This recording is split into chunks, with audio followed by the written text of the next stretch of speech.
Ini Samsung Galaxy M32. Sebelum kemunculan varian RAM 6GB seperti unit saya ini, saya pernah bilang Samsung Galaxy A22 4G menjadi smartphone Samsung yang layak untuk dibeli di harga 2 jutaan karena membawa OIS pada kameranya. Tapi setelah saya menggunakan smartphone ini selama 2 minggu, kok lebih baik ataupun bisa saya bilang lebih bagus beli smartphone ini saja.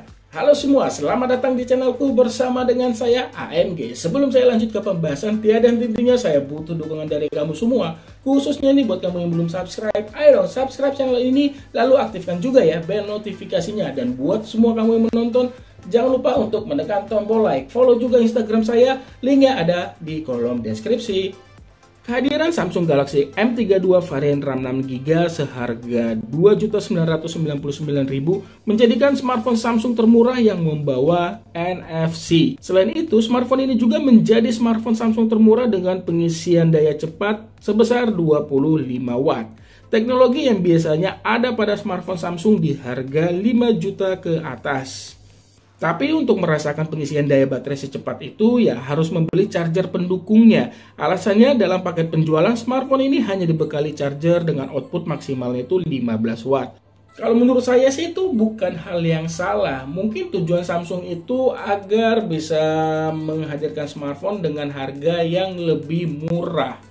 Dari pengalaman saya, mengisi baterai berkapasitas 5000 mAh dari 8 hingga 100% menggunakan charger bawaannya membutuhkan waktu ya 2 jam. Jadi prediksi saya kalau charge dari 0 hingga 100% itu bisa membutuhkan waktu antara 2 jam 15 menit sampai 2 jam 25 menit.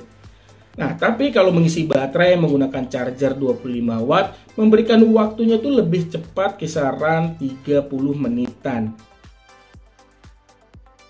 Sementara untuk daya tahan baterainya sangat bisa diandalkan. Penggunaan saya dengan diselingi bermain game kisaran 3 jam mampu menghasilkan screen on time 6 jaman hingga 7 jaman. Kalau penggunaannya itu lebih santai lagi, screen on time-nya itu bisa tembus hingga 9 jam. Untuk menekan harga jualnya lagi, Samsung Galaxy M32 ini diberikan chipset yang bukan keluaran terbaru sih. Dan ini menjadi smartphone ketiga Samsung yang menggunakan chipset MediaTek Helio G80. Walaupun bukan keluaran chipset terbaru, tapi performa yang dibawa itu masih bisa diandalkan. Seperti untuk membuka aplikasi-aplikasi hingga bermain game menengah ke bawah. Jika kapasitas storage sebesar 128GB itu masih terasa kurang buatmu, tambahkan saja micro SD yang bisa mendukung up to 1TB pada slot SIM tray non-hybrid. Walau hanya dibekali RAM 6GB, ya saya masih merasakan kenyamanan menggunakan smartphone ini, mulai dari sekedar bersosial media hingga multitasking. Padahal saya termasuk banyak install aplikasi loh, termasuk game. Menjalankan game hit saat ini masih terasa nyaman. Misalnya saat saya main game Mobile Legends itu terasa lancar pada pengaturan high dan frame rate-nya itu saya aktifkan. Kalau mau lebih nyaman lagi ya turunkan saja grafiknya 1 tingkat. Demikian juga saat saya main game PES 2021 pada pengaturan bawaan. Game ini berjalan dengan mulus. Yang intinya tidak ada yang perlu saya keluhkan terkait performa smartphone ini. Khusus untuk bermain game berat lebih baik main pada pengaturan grafik rendah saja supaya kenyamanan saat bermain tidak sering terganggu dari yang namanya patah-patah yang akan sering muncul saat main game pada pengaturan mentok kanan. Lancarnya performa di smartphone ini bisa jadi ini ada peran dari One UI 3.1 yang tidak banyak memakan RAM dibandingkan UI dari brand lain. Walau membawa tampilan terlihat sederhana, One UI tetap memberikan banyak fitur. Misalnya ini di bagian notification. Pada menu tersebut kamu bisa membuat tampilan itu lebih menarik saat ada pesan yang masuk, yaitu kamu bisa atur melalui brief pop-up setting, lalu pilih Add Sliding Style. Kamu bisa memilih efek, color, dan advance. Selain itu, pada advance setting kamu bisa mengaktifkan floating windows. Tujuannya jelas, kamu bisa membuka hingga membalas pesan tanpa harus keluar dari aplikasi yang sedang kamu buka. Bahkan tingkatan opacity-nya itu bisa diatur. Selain karena performa, kenyamanan mengoperasikan smartphone ini bertambah berkat bodinya itu tidak terlalu tebal, tapi terasa padat dengan ukuran yang pas. Jadi penggunaan saya dengan satu tangan itu masih nyaman-nyaman saja. Bukan itu saja, saat digenggam itu masih terasa solid. Kehadiran layar seluas 6,4 inch menjadi penyebab ukuran smartphone ini terasa pas. layar seluas itu masih memberikan tampilannya itu terlihat lapang. Apalagi perpaduan panel Super AMOLED dan resolusi Full HD memberikan gaya warna serta tampilan yang tajam. Jadi menikmati konten apapun pada Samsung Galaxy M32 benar-benar memberikan kenyamanan secara visual. Ditambah lagi nih, dukungan refresh rate 90Hz menambah kenyamanan secara visual karena memberikan tampilan terlihat lebih halus dibanding refresh rate 60Hz. Sementara desain back cover bermaterial plastik, corak garis-garis vertikal, serta finishing glossy dan modul hitam persegi untuk menempatkan 4 buah kamera memang terlihat kekinian dan sederhana, tapi bukan hal yang wah sih bagi saya. Mungkin saya sudah terbiasa melihat desain Samsung Galaxy A22 4G yang pernah saya gunakan. Masalah ini sih tergantung selera masing-masing. Walau layar smartphone ini menggunakan panel Super AMOLED, tapi Samsung tidak memberikan sensor sidik jari pada layar. Sensor tersebut ditempatkan pada sisi kanan bersamaan dengan tombol power, di mana untuk responnya itu terbilang cepat dan akurat, sehingga itu saya sangat jarang menggunakan sensor pemindai wajah untuk membuka kunci layar. Samsung Galaxy M32 membawa quad kamera beresolusi 64 MP sebagai lensa wide, 8 MP sebagai lensa ultrawide, dan masing-masing 2 MP sebagai lensa depth dan makro. Sementara untuk satu kamera depan beresolusi 20 MP. Mode kamera yang dibawa terbilang cukup banyak, hanya saja pengaturan mode Pro itu terasa kurang tanpa hadirnya shutter speed. Mode naik bisa juga kok digunakan pada kamera depan. Di bagian perekaman video, baik dari kamera belakang maupun depan, mentok pada resolusi Full HD 30 frame per second. Video stabilization ada kok, tapi hanya bisa diaktifkan saat merekam menggunakan lensa wide dan ultra wide. Kualitas foto yang dihasilkan jujur nih, saya puas. Di kondisi cahaya berlimpah, detail foto itu bisa didapat dengan saturasi warna yang pas mendekati objek foto. Demikian juga hasil foto pada kondisi cahaya seadanya, misalnya mengandalkan cahaya lampu ruangan. Detailnya memang berkurang, tapi masih memberikan kualitas yang bagus.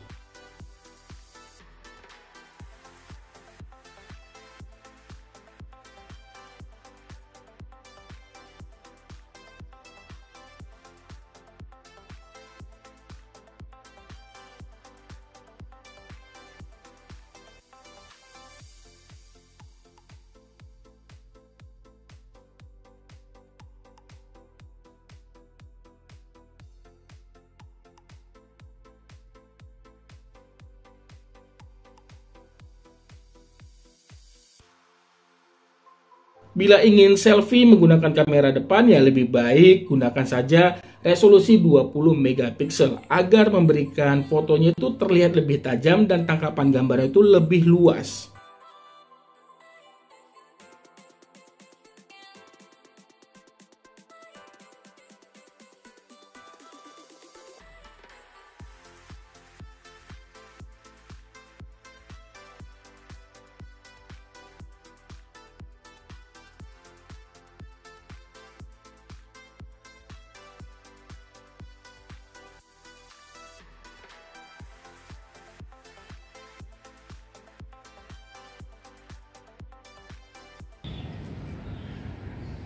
Seperti ini hasil perekaman video dari kamera belakang Samsung Galaxy M32 resolusi Full HD 32 frame per second, dimana untuk stabilisationnya ini saya aktifkan.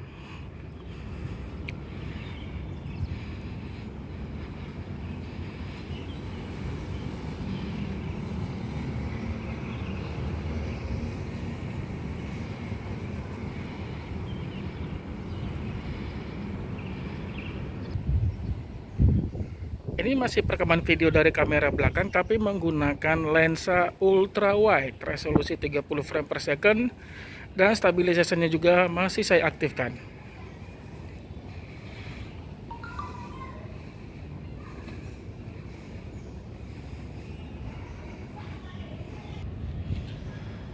Seperti ini hasil perekaman video Samsung Galaxy M32 melalui kamera depan. Resolusinya Full HD 30 frame per second. Nah, fitur dari perekaman video baik dari kamera depan maupun belakang itu kamu bisa memilih yang namanya filter plus beauty ya sebelum merekam. Nah, seperti ini hasilnya, dan saya akan coba untuk membelakangi matahari.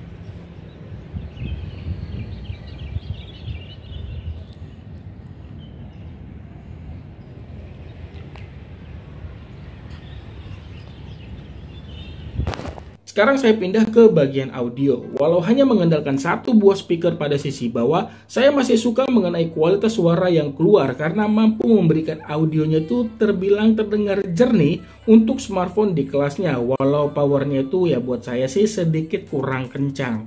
Sekarang masuk kesimpulan. Seperti saya bilang di awal tadi, Samsung Galaxy M32 menjadi smartphone ketiga Samsung yang hadir menggunakan chipset MediaTek Helio G80. Bahkan sebentar lagi akan keluar Samsung Galaxy M22 dengan chipset yang sama. Dari keempat smartphone tersebut, mulai dari Samsung Galaxy A32 4G, terus A22 4G, M32, dan M22, ya saya lebih cocok menggunakan Samsung Galaxy M32. Sebenarnya sih ketiga smartphone yang lainnya itu spesifikasi yang di bawah sih bisa saya bilang cukup lah ya untuk penggunaan saya sehari-hari. Ya tapi ya nggak tahu kenapa saya lebih suka smartphone ini ya, walaupun saya belum pernah menggunakan A32 dan M22, dan ini saya katakan untuk kedua smartphone itu berdasarkan info yang saya baca saja ya. Dengan membeli Samsung M32 ini saya mendapatkan kenyamanan dari sisi layarnya karena tadi Super AMOLED, terus sudah resolusi Full HD, pendukung refresh rate 90 Hz, kecerahannya terang bila saya gunakan di kondisi outdoor siang hari, terus sudah didukung fast charging 25 watt, ada NFC, daya tahan baterai yang lama ya. Terus desainnya juga yang tipis, itu sih yang buat saya suka juga dari smartphone ini. Nah, kalau kamu ada yang bertanya beli yang mana nih, ini atau Vivo Y21s ya kalau nggak salah ya, kalau saya salah mohon dikoreksi.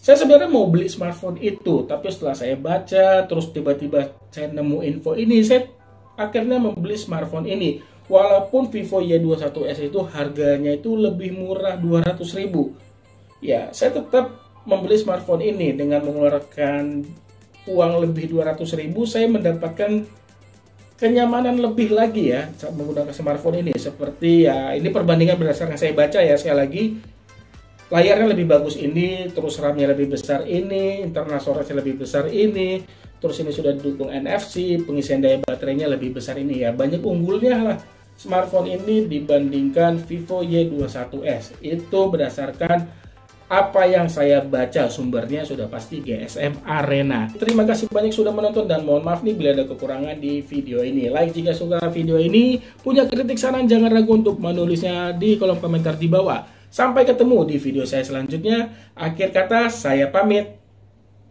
Bye.